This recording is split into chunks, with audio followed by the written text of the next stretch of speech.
नमस्कार, पूर्ण चंद्र कांडपाल। आज जनजागृति का एपिसोड नंबर 710 आप लेके आपके सामने उपस्थित हूँ।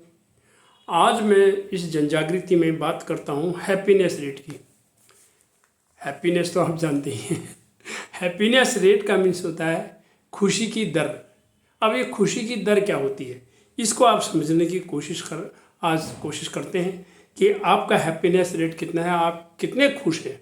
इसको हम कैसे अंदाज करेंगे, कैसे इसको हम कैलकुलेट करेंगे, हम खुश हैं या नाखुश हैं, इस पर हम क्या कर सकते हैं, इसकी चर्चा मैं आज आपको करता हूँ। क्योंकि यदि आप खुश नहीं रहेंगे तो आप बीमार रहेंगे।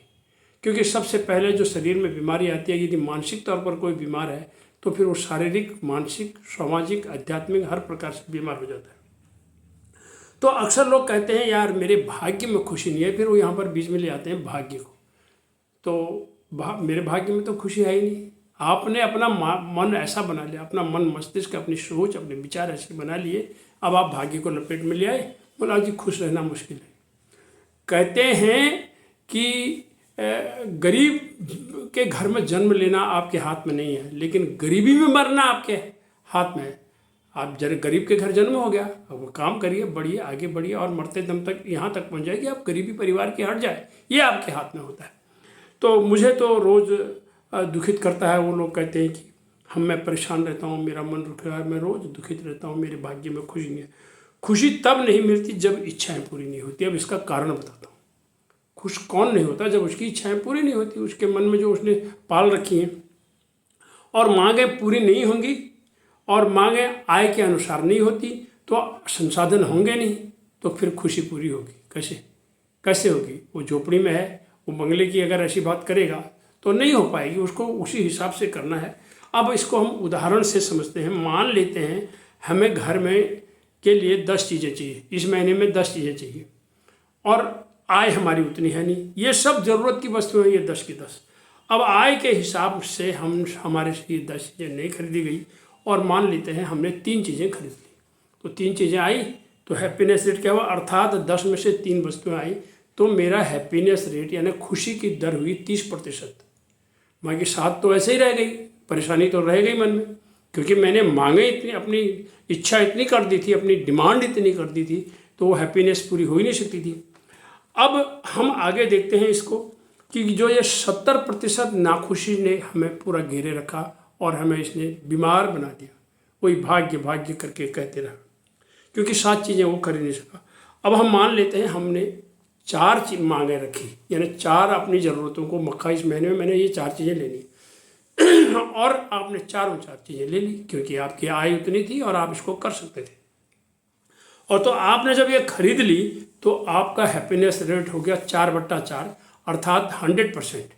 क्योंकि जितनी आपने मांग अपने मन में रखी थी, अपनी सोच में रखी थी, विचार में रखी थी कि यार ये, तो आपने 4 चीज़ें खरीद ली, क्योंकि आपके जेब में ते तो पाँव पसारिए जेती लाविश, और आपके पास उतना धन था, आपने कर ली। अब मन में रिक्तता तो है ही नहीं, मन खाली रहा ही नहीं, क्यों भाई, वे 4 चीज़ें लानी थी, 4 आ गई, तो 100% घर में खुशी आ गई। इसको कहेंगे खुशी की दर 100% हो गई। जबकि जो व्यक्ति 10 में से 3 ही खरीद पाया और उसकी रिक्तता रह गई 70%, यानी 30% ही वो खुश रहा है। वो बीमार होने का उसका ज़्यादा अधिक जोखिम होता है, तो लक्ष्य पूरा नहीं हो पाता है। तो इस जनजागृति का मेरा आज का जो ये संदेश है कि आप अपनी आय से अधिक मांग न रखो, अपने मन को वश में करो। यदि आप मन को वश में नहीं करेंगे तो ये फिर गलत होगा, फिर आपके लिए समस्या तो रहेगी। और कर्जा लेकर घी खाना वो कहते हैं ऋण क्रियेत और घृतम पिबेत। कई एक कहानी मैंने पहले एपिसोड में भी कही है, भैया घी तो खाना है, चाहे कर्जा लेके खाओ। कर्जा लेके घी खाने से क्या फ़ायदा होगा, कहाँ कैसे चुकाओगे, रोटी का कर्जा चुकाओगे, खाने का चुकाओगे। तो कर्जा लेकर ही अच्छी नहीं। तो मैं आपको पहले ही कह चुका हूँ, दूसरों की देखा देखी भी हमने नहीं करनी है। यार फलाने का भाई है तो हमारा, अरे होने दो ना, देख पराई चुपड़ी मतलब चाहे जी रूखा सूखा खाए के ठंडा पानी भी, आपकी जितना आपके पास है उतना है। अपने आय व्यय का सही संतुलन करें। आपका हैप्पीनेस रेट आपके हाथ में है और अगर आप इसको बनाए रखेंगे, अपने हैप्पीनेस रेट को गिरने नहीं देंगे, तो इससे आपको संतोष मिलेगा।